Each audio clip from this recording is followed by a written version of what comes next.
Rich, today's conversation with Beate Chelette was, I thought, pretty interesting in a bunch of different ways. One, we've never had a guest on our episode who's actually sold their business to Bill Gates. We dive in a little bit to that story and really her trials and tribulations as an entrepreneur when she was first coming up. But that led us to a bunch of other, good nuggets she really had in her repertoire. Speaking of the nuggets, I love the 5-star success blueprint. That seemed very detailed and something that would be relatively easy to follow. Her mentioning universal spiritual law, I've never heard that concept mentioned quite the way she did, and it resonated with me. And just somebody who's a growth architect for businesses. She just has a great flair about her, and I think our listeners will enjoy her. Yeah, no doubt. I mean, when she talked about initially, grow your authority and scale your impact, I wasn't exactly sure what she meant by that. But as she started diving a little bit deeper into strategy, system, and authority, and really how those play together, it started making sense to me that if you really want to grow and scale your impact to the world or the world you're living in, there's really a systematic way to do that. Yeah, and coming back to the strategy, system, and authority, her take on what is an authority platform, how to discover your own strengths and lean into it, I thought was unique and compelling. Here's Beate Chelette. Beate, welcome to the Entrepreneurs United podcast. I am so happy being surrounded by two knowledgeable, may I also say handsome man, one to the left and one to the right. What could be better? We are happy to have you on, and just in our intro, you have a ton of energy and I'm sure a ton of knowledge, and looking forward to get into it. Can you warm us up with what are you up to these days? And then we may go back and ask you about how you got to where you are. Yes, 100%. So my name is Beate Chelette, and I live in Los Angeles. I'm known as the Growth Architect, and my specialty is to work with visionaries and leaders who want to scale their impact and grow their authority. And what that means is that I am the strategist. I am the person who likes the workflows, all the strategies and mapping things out, reverse engineering it, doing the planning, and helping people to really have a plan on how to get there. And that means we have to first define what that there even is. Love that. And how did you get to become someone who loves and is skilled working on strategies and workflows? How does that become a passion for you? I think that is really one of the big entrepreneurial secrets, is that when we grow up, we always look at other people, and then we see that Susie's just so beautiful, and then our friend Maura is an excellent athlete, and then our other friend is just the most charming, wonderful, feminine person that there is, and then this other friend is really good in school and she's so intelligent, and then you think that you need to be the perfect 10, which means all their perfect traits are now you incorporated into one person, only to find out that that is the greatest recipe for self-hate, because you will never fulfill that goal of getting to that level of saying, now I am the image of who I dream about being. And then there comes a day where somebody says to you, just be you, because everybody else is taken. And you go like, what the heck does that even mean?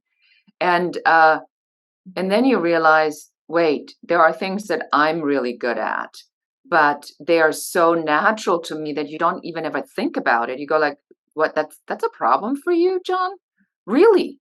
And John goes and looks at me and says like, Beate, how can you break down a 10-step process? I just told you like 2 things and you already told me A, B, C, D, E. And I said, well, don't you know how to do that? And then John, you would go and you said, no.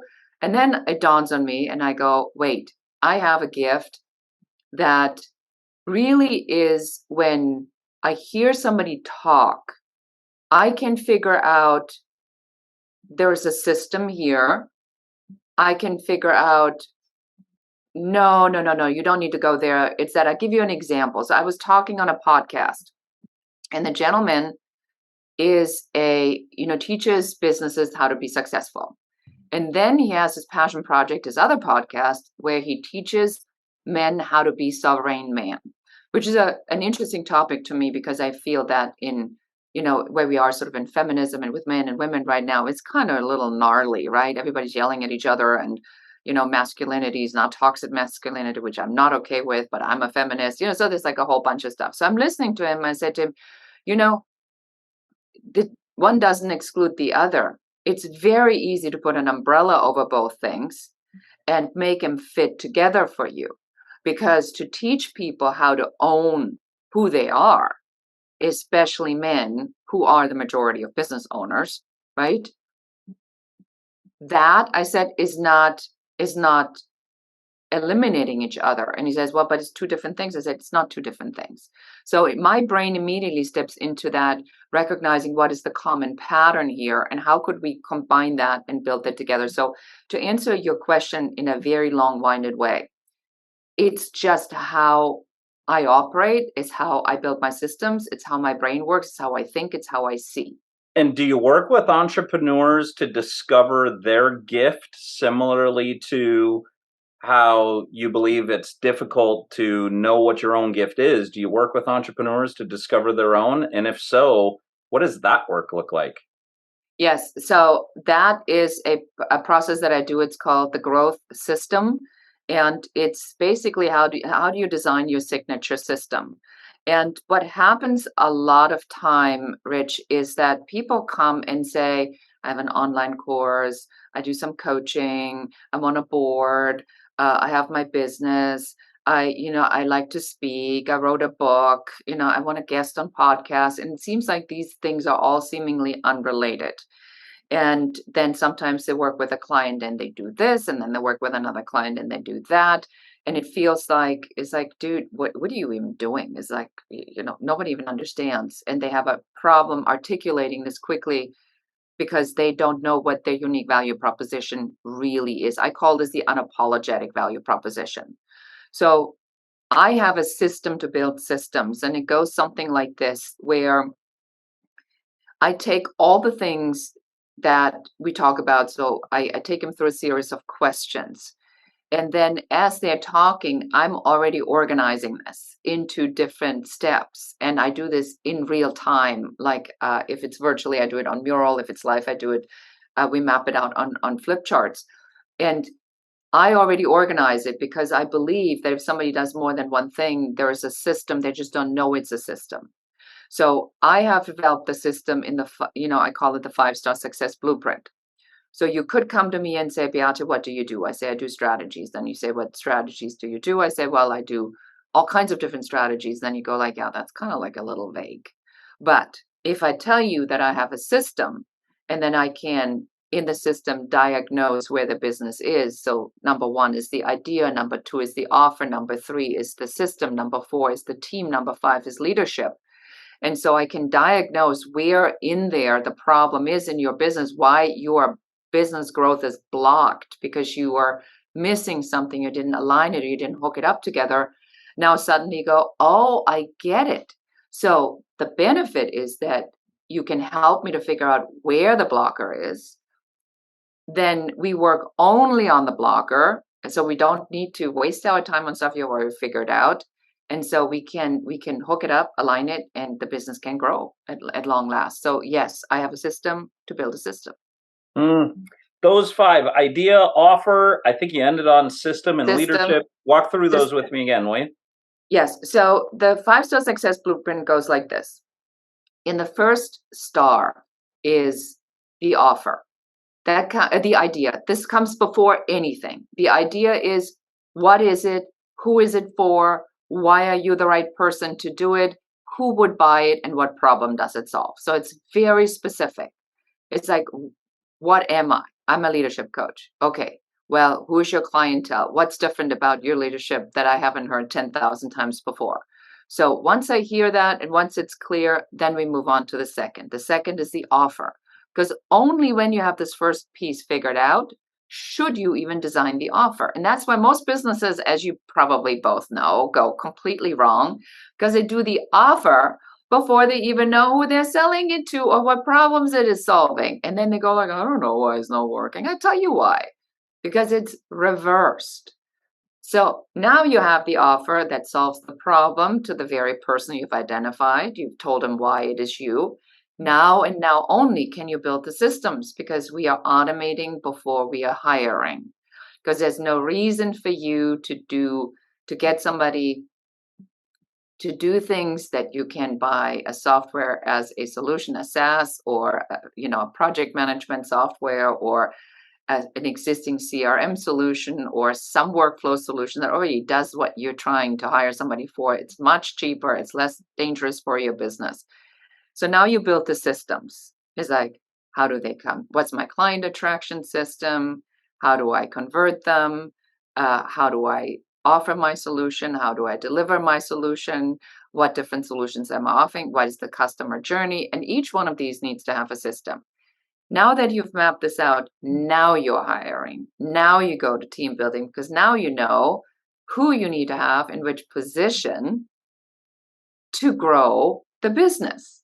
Do you need somebody who runs the leads? Do you need somebody who does the sales calls? Do you need somebody who does the who does the data? Do you need somebody to perform the services? Where does this even fall? And then we finally go to you, the leadership, because then we look at you and we say, who do you need to be to handle the people that are running the systems, that manage the offer, that services your clients? Thank you for that. There's lots of digging in to be done there. Before we go there, I want to circle back to one of the things that you said and find out more about when you say there's a system for how people talk, and you pick up on these patterns and there are systems to it. What is that? It's, again, it's just like, so when somebody says, well, so, I have a client in Arizona, and she is she's a leadership coach, and she helps companies in the health space to really address some of the issues, that we specifically in the pandemic have experienced, the fatigue, the burnout, frontline workers. And so when we were talking about this, and I'm taking her through, tell me about the client, well, the executive coaching, and then she kept going back to say, like, well, because they have to really understand the front line, because if the front line falls away, then they have nothing to lead. And so in the conversation, she keeps on talking about the front line. So I said to her, we need to flip your entire model around. We are not coming in with you as a leadership coach. We're coming in with you as the person who will help them fix the front line. Because if the front line falls apart, the leader has nothing to lead. Your own words. So then we took the whole system, and as we were talking, and it was very clear that there were 4 pieces to it. So one of the pieces was the front line, and one of the pieces was the leadership, because everybody always says lead from the top down. I said, what if we do the exact opposite? What if we say that's all great to lead from the top down, but the leader in a health crisis has not been in the emergency room, has not been there when people are dying on stretchers, has not been there and shooed family members out and held somebody's hand while they were dying in the early stages of this, leaving permanent stress and fatigue and mental anguish for these poor people. So it is a very strong positioning for a coach, a leadership coach, consultant, to go in and says, I understand that the top down is important, but unless we fix your front line first, you got nothing to lead. And that's the positioning that we went in, and then she signed a huge contract. Because everybody goes like, oh my God, finally somebody who gets it, that we, the leadership is great, but we're sitting here, we're working from home. Now we're sort of back in the office, but we see levels, we can do whatever we want. Fix the front so we don't have to worry about the number one problem. Yeah, I love that. I want to get back to how you discovered some of this yourself as an entrepreneur in a few minutes. But before I do, on this growth system, I'm assuming that if I had a startup business today, you'd be very efficient at walking me through, John, before you get to the team, you got to get a system. And before the system, we need an offer. And before the offer, you need an idea. Let's walk through from step 1 to step 5. However, there's a lot of entrepreneurs that would be listening right now. They go, well, I already have a team. I already have leadership. I already have a system. How do you help them? Is it some sort of process where you dig into their business to find the areas of I think of blockers you called them? Yes. So there's a couple of things that I do. So number one, I just I'm in the process of launching my quiz. So I've designed a quiz that actually where the question is, what is your number one business growth blocker? And you find it at growthblockerquiz.com. And I it did exactly what you just asked me to say. I looked at it and I said, what are the three things that people struggle with the most? They either don't have a system, or their strategy sucks, or their authority platform building is not lined up. And I'm going to give you again a couple of examples so we put this in relationship. Nobody needs everything. And I don't have any desire to do everything for everybody. That would be an absolute colossal waste of time. But what I can do, because I have designed this uncovery process with this 5-star success blueprint, I can figure out very, very quick, takes me about 30 minutes to figure out where it is, where's the problem. And once I know what the problem is, we fix only that. I mean, there's no reason to. I mean, if you have a great team and your team works, we'll look at the team strength and then we reverse engineer on, how are you as a leader with a team? Is that clear? Is there a blocker? Or is there a blocker between the team and the system, which if the team is not performing, but they are great people, there's usually an issue with the system. Yeah. And then we go in and then we say, how do we, what are the systems supposed to do and what are they not doing? And then we're looking at the systems and then we're fixing them, rebuilding them. So to your point, I have literally a system for everything, because that is the whole part about, like in McDonald's, if you were to go to McDonald's and your burger doesn't taste right, it can only be one of a few things. It's either the supplier is having a variable in the quality of the meat. It's either how it's been transported and stored, or it's the heat in which it is cooked. Because everything else is automated, right? So you know exactly on how to fix the issue. So with a proper system, you have the same thing. You know where the problem could be. So you don't have to say, well, could it because I didn't have enough coffee in the morning? No, it's not. Yeah. Have you ever done any governmental work out of curiosity? Uh, I can tell you why I'm asking.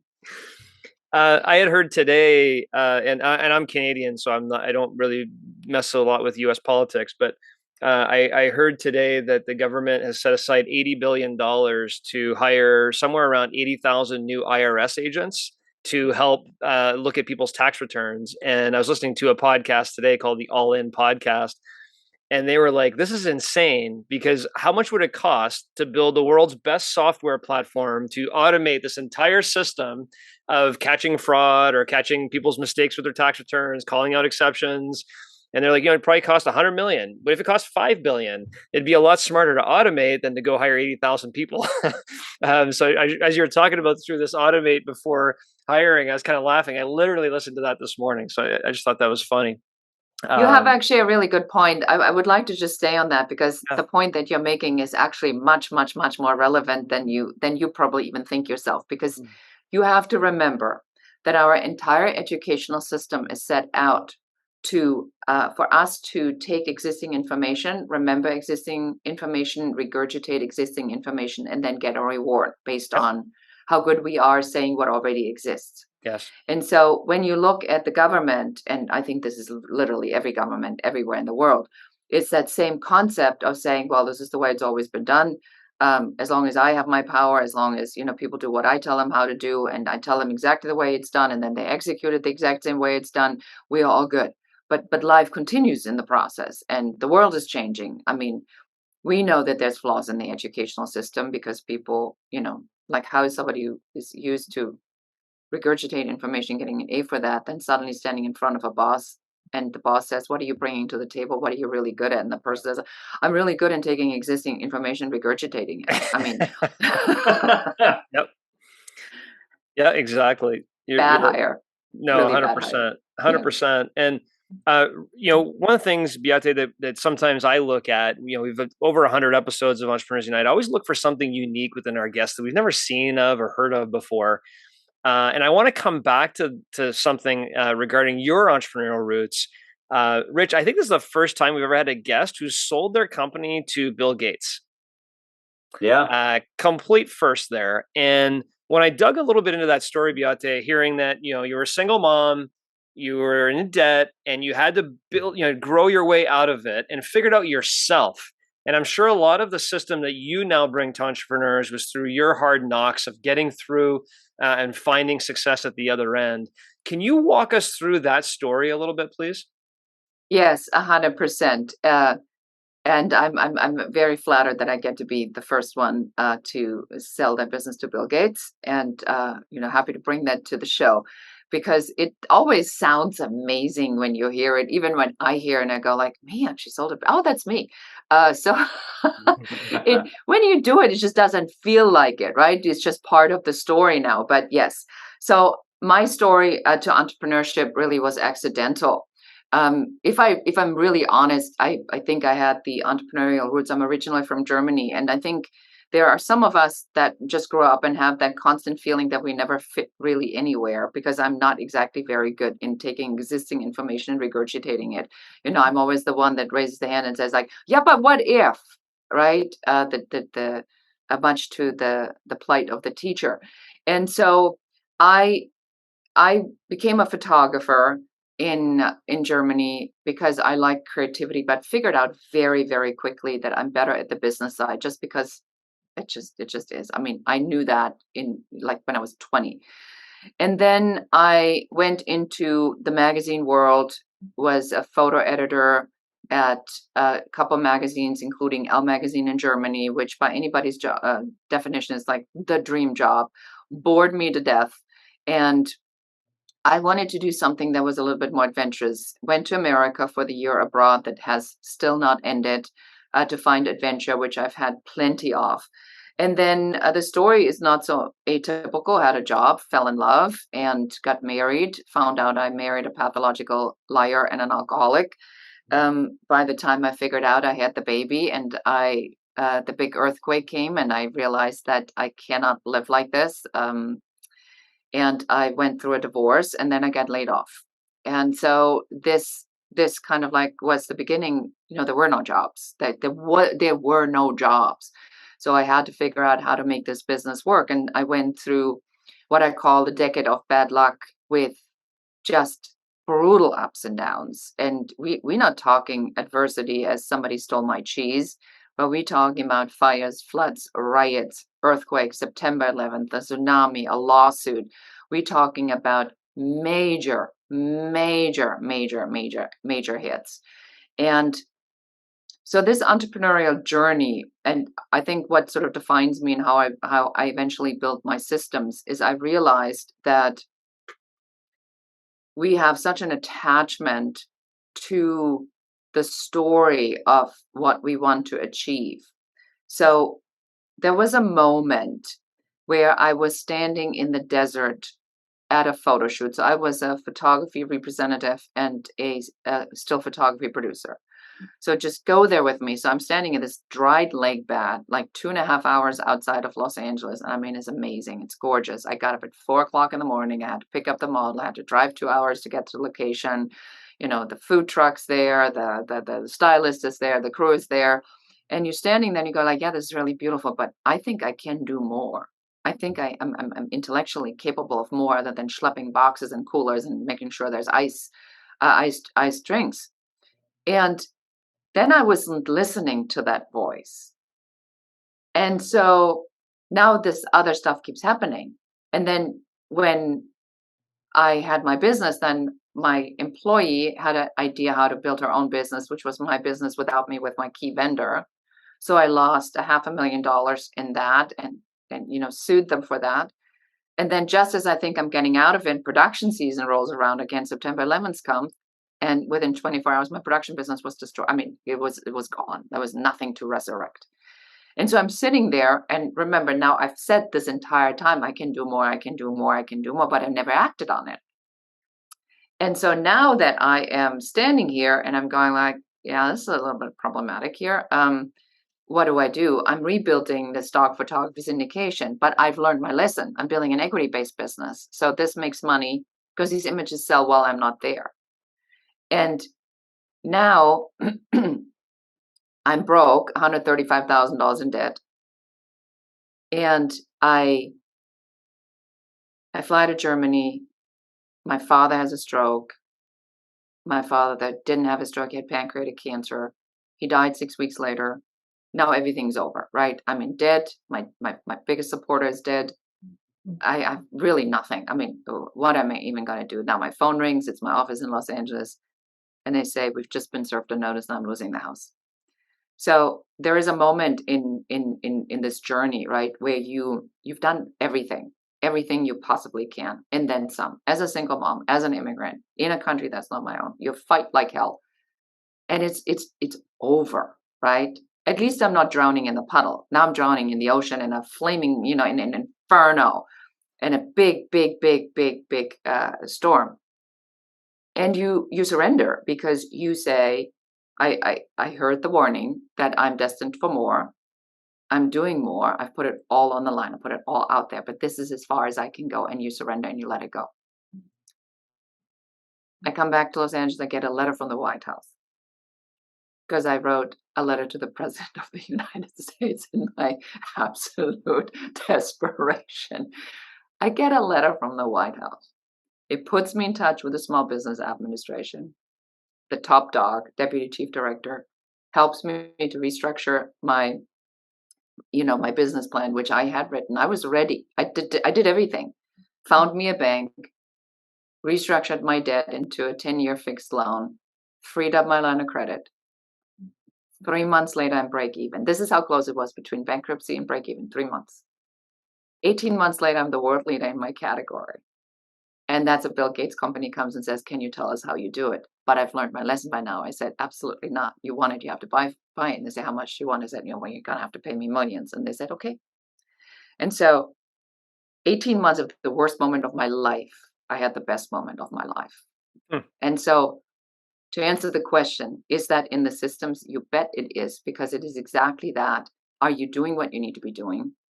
Are you really believing this? And are you coming to the point of surrender where you let go and let God or let spirit, universe, energy, whatever you believe in, let really step into action? Are you hearing the warnings along the way that say, nah, don't go there. That's not enough for you.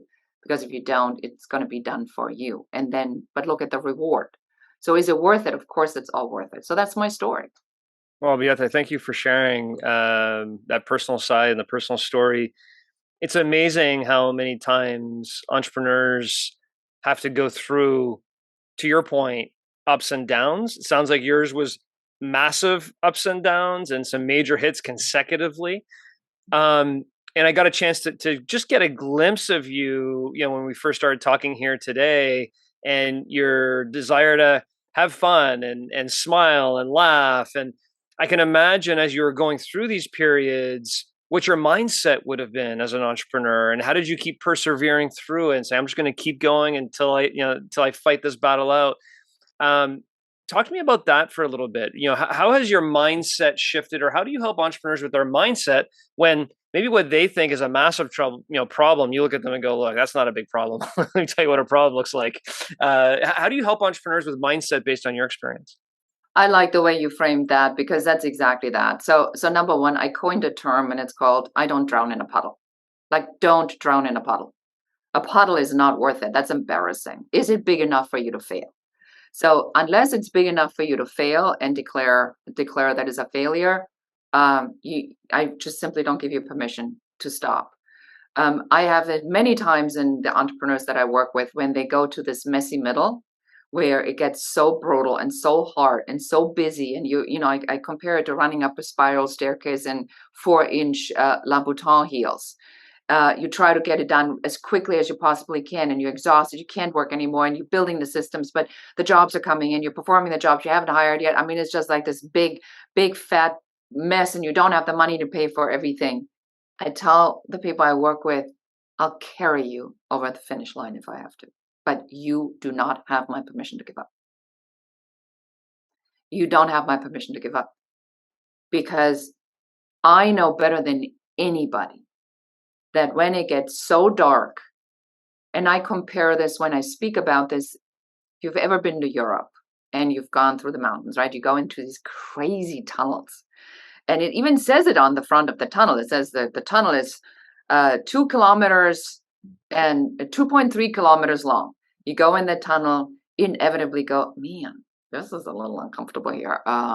It's getting really dark. There's no lane to pull over. Tankers have exploded, and you go through all these things that can happen, and you don't know now on whether it's closer that way or closer that way if something would happen. So the only option you really have is to trust that what you saw in the beginning, that this tunnel is going to end, is actually going to happen.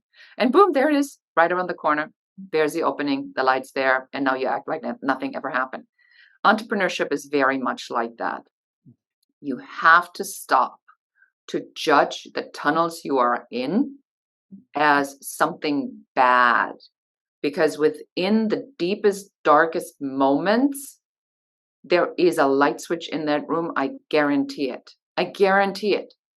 Now, if I tell you there's a light switch and all you have to do is find it, your attitude is going to be very different than going like, I'm in a dark room and I'm not sure if there's a light switch. There is a light switch. Just freaking find it, right? So there is a little bit that attitude of the badassing it to say, really, is that big enough for you to fail already just because you can't find the light switch?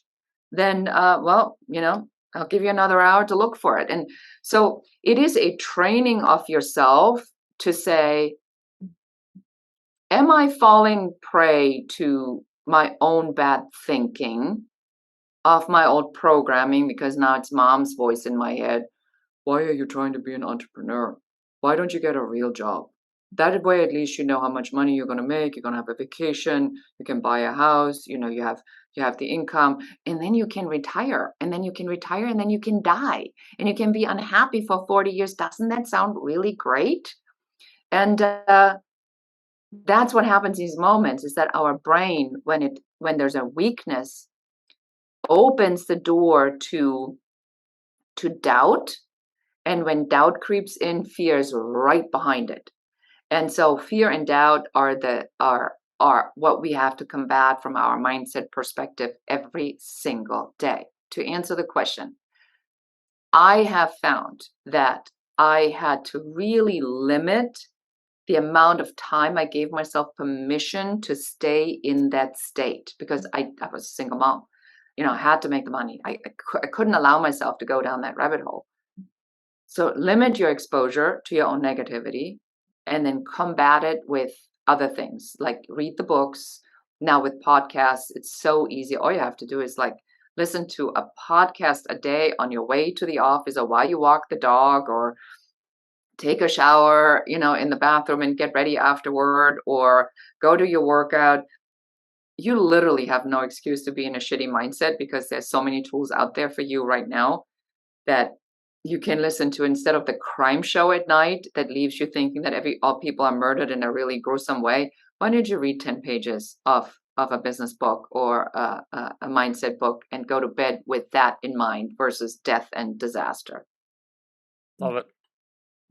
For those that don't have life experience that have led them to have a natural instinct to combat fear and doubt, what do they need?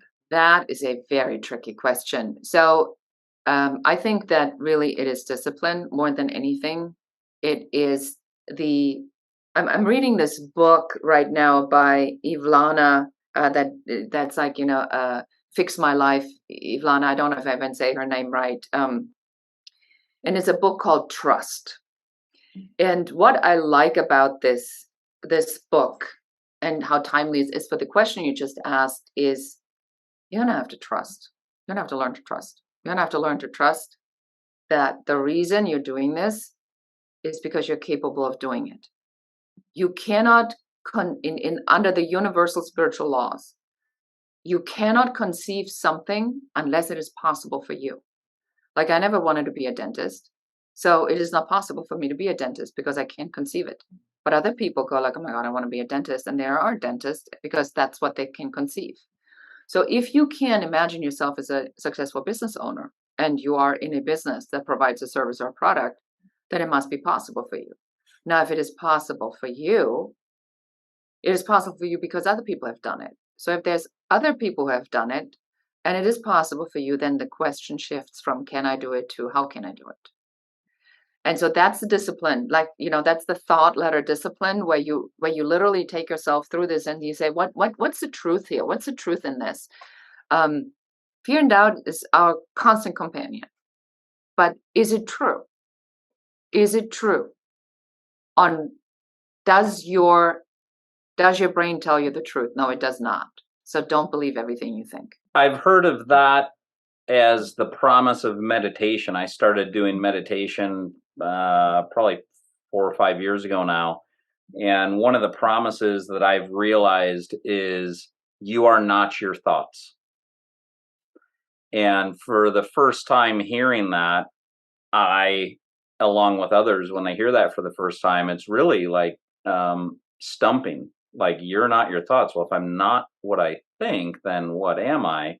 So that last phrase that you ended on, it really resonates well with me. And another thing that you had said is switching can I do it to how can I do it?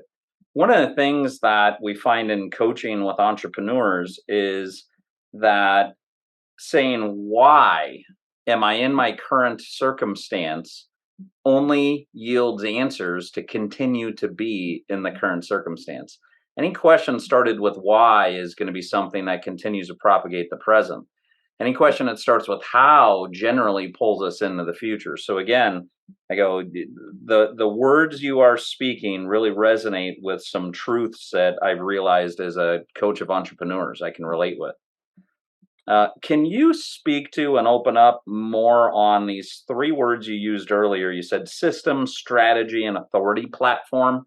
Maybe if you start with as concise as of a definition as you have on each of them. So an entrepreneur who's listening, that you say, yeah, look at their system, their strategy, and authority platform. Those are probably where the blocks are. I go, system. What's a system? How do I know if that's a system? What's a strategy? And what's an authority platform? Yeah, good stuff. So I want you to think about it this way. So if, let's say I go to Canada, we meet in Vancouver, and you guys got a sailboat, and then you say, Beate, let's go on a trip. And I'm going to say, great. And then I say, where are we going? And you guys go like, we don't know. And then I say, well, what's the weather going to be like? It could be cold, it could be warm. How long are we going to be gone? Well, we don't know. Are we stopping anywhere along the way? No idea. So now I will not be going on a trip with you, just to be. Come on, that would be a lot of fun. I actually think you would go on that trip, more so than if we defined it. You know what? Now that you mention it, I might be tempted to just because but just because we can. But yes, I get the analogy though. Yeah. But generally speaking, the first thing, and that's the strategy, is what do you even want, right? So if we say we're doing an adventure trip and we'll just see where the waves will take us, fine, then that's that trip. But most trips aren't quite like that. Actually, no, I rephrase that. Most entrepreneurial journeys are like that. They set up on a ship and they go and they say, I don't know, have any idea where I'm going. I don't know who I'm going to take with me. I don't know what I'm going to eat on the process, but it's going to be fun. And I'm going to get there and I'm going to figure out where I'm going to go while I'm out. And I'm not going to check the weather either because storms are fun. So I want you to think about strategy as the destination of the journey. So what does this look like for you? Is it a lifestyle business? Have you even considered to add freedom as part of your criteria? What are you doing it for? And then once we know that, we can reverse engineer the strategy to get there. I'll give you another example. So when we have a strategy for a business, it always includes the client attraction system, which is part of the authority platform building. And when you go into that, you need to figure out, how do I build my status? So somebody who breaks out in hives standing in front of a live audience should never use speaking as their lead generation piece unless they want to torture themselves or they want to overcome a fear, right? I mean, I'm not judging. So if somebody comes and says, hey, I'm terrified of speaking, I think you can help me with that. Let's figure out a strategy. I would like to add speaking. And then we'd figure out, small audiences to larger audiences. How can we get this person in front of people? So you build the strategy based upon your personality, which a lot of people mistake, completely misunderstand, or completely forget. It's like, if you are an introvert and you like tinkering with systems and technical things and data, and then we'll make that more of a part of your strategy versus you being an extrovert. You need to be out networking with other people. So if you're an extrovert, the strategies will include you going out to networking events, conferences, because I know that I can throw you in a room of 100 people and you walk out having spoken to 50. So that's what the strategy is for, is design sort of where you want to go and get some ideas on what the elements of the strategies are, which are sub strategies that are going to get you to the larger piece.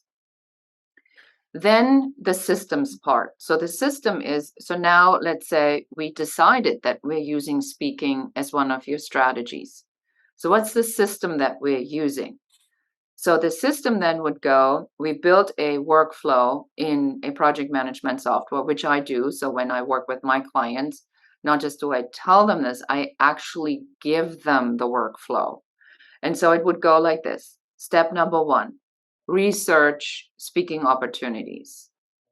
Who is researching the speaking opportunities? Okay, so we need a virtual assistant for that, or an executive assistant. The pitching.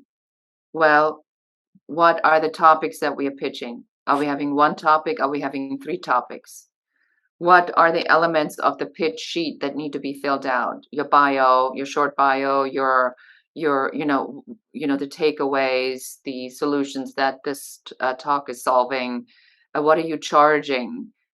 So all these things need to be thought out. So you have a system for speaking. And then what happens when somebody says no? What happens when somebody says yes? What's the next step? What's the intake part? What's the processing of the payment? Are you taking a deposit? So now we have a system on how we literally take the speaking job through. Or let's say part of this is that you said, I'm going to do videos, YouTube videos or podcasts, right? I'm going to be a podcast guest or podcast host. How do you apply? How do you find guests? What are the steps? So we have processes that have 20 steps. We have processes that have 50 steps. And then we map it out so that it consequentially moves through it until we have it all done. Then how do we maximize the content? How we tell other people about it? What are the outlets? What are the social media pieces that we're using? So that's the system. The system tells you exactly step by step by step. That's your operational procedure that you can hand to anyone and say, these are the criteria. This is where you go look. This is how you fill it out. This is how you pitch it. This is what you do when somebody says yes. This is what you do when somebody says no. And so you go. Now we go into authority platform building. Authority platform building is not celebrity status. It's expert status. Big misunderstanding. I bet you have, Rich and John, had many people that come to you and say, well, I'm going to want to go viral. And then, once I've gone viral, then all these people are going to know about me. The things that go viral are typically cute cats. Animals doing funny stuff, very, very rarely. Is somebody who says something intelligent other than a Karen doing a rant on some poor person somewhere in some park. What we do generally tends to not go viral on a large percentage, just to bust that bubble, right? So that cannot be a strategy. So then if you do these things, it needs to be part of your authority building platform. So then the question is, what kind of authority or expert status do you want to have? And then what are the measurements that we're building to get you there? And for that, again, we need the overall strategy. It needs to tie into that. And we need to have the systems that then consistently put you in front of the people where you want to gain expert status. Because at the end of the day, a business owner has one and one only goal. It is to make money so we can have freedom and live the life we want, buy the things we do, take care of our families, and be on podcasts and share important information. So now it's all coming back to me. Like when I first heard grow your authority, scale your impact, I didn't quite understand exactly what you meant. But I think the example you just gave there of strategy, system, authority kind of brings that all full circle for me, what that means when you say grow your authority, scale your impact. Yet I would assume that, and I don't know, maybe I need to pop quiz you a little bit because Rich and I are always at odds on which method is best. I'm typically the let's just start a business and go. We'll figure it out. Rich is definitely more along the we need to have a plan. We need to know the idea, the offers, let's pilot this, let's test it. Kind of that approach. Are you suggesting that you are more along the be more when you're starting something out versus just go and do it? Is that kind of a little bit of what you would recommend to entrepreneurs? Don't judge at all. To me, it doesn't really matter because I'm a Myers-Briggs personality facilitator, and I do a lot with personality types. So it's really important for us to recognize that there is no judgment on how you get there. I don't care. You can be messy, you can be a mad dash execution, you can be the most meticulous, logical person on the planet. I don't care how you get there. Everybody can get there. Yeah. So we look at this from the perspective of, is this person driven on an intuition, which I honor because I'm an intuitive thinker. So a lot of times I cannot tell you why. I just know that it is. And that is good enough for me. Somebody else would go, that is the biggest baloney I've ever heard, because unless you've done the data, you've done the market research, if you've looked at your competitors, how the product is positioned, this stands a very slow chance of winning.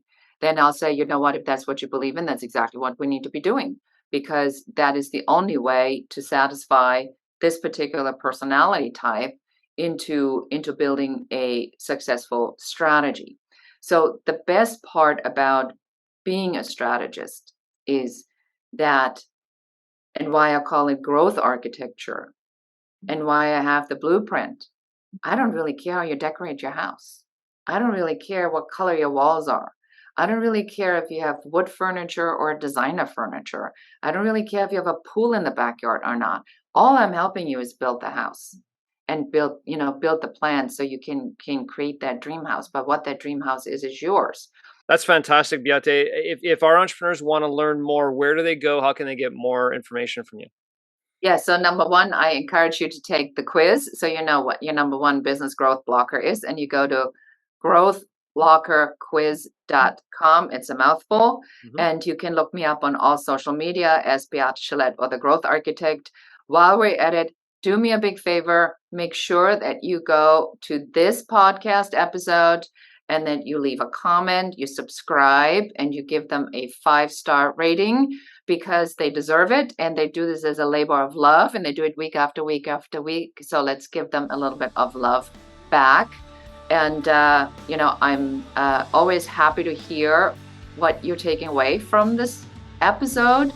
So share it with us, and as a message, you can contact me directly on the website. I'm here to provide value and to share the information.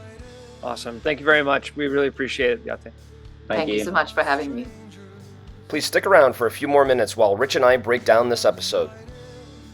John, the 5-star success blueprint. One of the things that was striking to me when she talked about the system, the first thing she talked about was automating before hiring. Why hire a body when you can have a piece of software? And you even spoke to that on the podcast as well. I think that's a piece of the system that very few entrepreneurs actually think about before running out and getting a human can you get something that could automate it? It runs into scary ground. Former guest of ours on the 5 Forces talking about automation replacing humans and all that in the future, but I think it's smart. It is smart, especially when you're ahead of it, meaning when you're trying to design your company for the first time, trying to figure out the workflow. I love the way that Beate talked through the workflow and process. What happens when they say yes? What happens when they say no? Like really identifying all of that and how you're going to automate all this makes a ton of sense. I think where entrepreneurs really struggle and need someone like Beate to help them is when you're already in your business, you already have a team, you already have current systems that may or may not be good, you may or may have workflows that may or not be good. What is blocking your business from moving forward? I love the way that she strategically like dives into an area of impact in your business that if you correct can really unblock, some ability for you to grow. But I can tell you that even from a capital perspective, so if you switch to the finance view of this, one of the reasons why you hire someone to knuckle bust something into a computer versus automate it is the automation may cost you $100,000 to put a system in place that works exactly the way you want it to work versus somebody costs you a weekly expense. So there's a cash flow component to creating systems, especially if you're trying to automate your entire business. So I think capital comes into play. I think existing businesses have a hard time pivoting because they have to lay people off. You got to invest in the system at the same time. The system may not be ready for 6 months. There's a lot of other things that come to play that challenge the entrepreneur's mindset here. Yeah, and she made it very clear. She has a system for almost everything, and she has a system for systems. I find her take on that blended with her take on identify the problem and fix only the problem. I think that's unique, and I think it's refreshing. Most people that have a system for almost everything, you've got to do A, then B, then C, then D, then E. And if you don't do all 5 of those, A through E, you're doing it wrong. And you need to do them the way that I have a system for a system. She doesn't force the people she consults with into her box of a system. She uses a system to diagnose their system and to ID the problem, the blocker as she called it, and fix only the problem. Not try to fix things that may currently be working that are not problems. They're not blockers. Yeah, exactly. I think blocker is a big word there, right? Because nobody has a perfect company with the perfect everything. It's much like when she talked about individuals. I think that what she said was the greatest recipe for self-hate is trying to be perfect, trying to have the athleticism of the best athlete and the smarts of the smartest person. It just isn't going to happen. And as a company, you can be really, really successful if you can really unblock these areas that are preventing your company from growing. And as you grow, you create more financial means to improve other areas, and you keep improving the whole body of work as you move along. It makes a lot of sense to go about that approach. And you have to survive to get there, though, Rich. You have to be persistent. You have to persevere. And I love Beate sharing her story that, she had a lot of ups and downs, major hits to her as she was trying to build her company, but she had to persevere and had to persevere and had to persevere. And then she sold her company to Bill Gates, and I bet you people came up to her and said, "Oh, you're so lucky. You're so lucky." No, that wasn't luck. That was me getting through the messy middle because I don't drown in puddles. She talked about. I love that part. Look, are you going to drown in the puddle right now? And I really even loved the idea of, hey, when you're in a tunnel, you got to keep going to get the other way out. And one good way to coach entrepreneurs that I'm going to take is, educating the entrepreneur that I know the room's dark right now, but there's a light switch in here. You just need to find it. Come on, keep looking. That light switch is somewhere. When you turn it on, you're going to be like, oh, I'm out of it. Yeah, I wrote down the same concept. I literally wrote down, there is a light switch in every dark room. I think that's a refreshing take on it. The other one that was refreshing was that universal spiritual law. I have heard you can achieve what you can conceive. And it's like, okay, that sounds good. But she actually did the reverse. You can't conceive what you can't achieve. So you won't think of things and believe you can achieve something that isn't possible. That just won't happen. Like, I found her inverse of how I've typically heard it to resonate for me. And frankly, I think doing this podcast is a good example of it. Like, to jump into this in the ready, fire, aim mentality I had to believe we'll figure it out. And why? Because we believed we would. And sure enough, feels like we have. Being over 100 episodes deep, we've followed unknowingly the universal spiritual law there.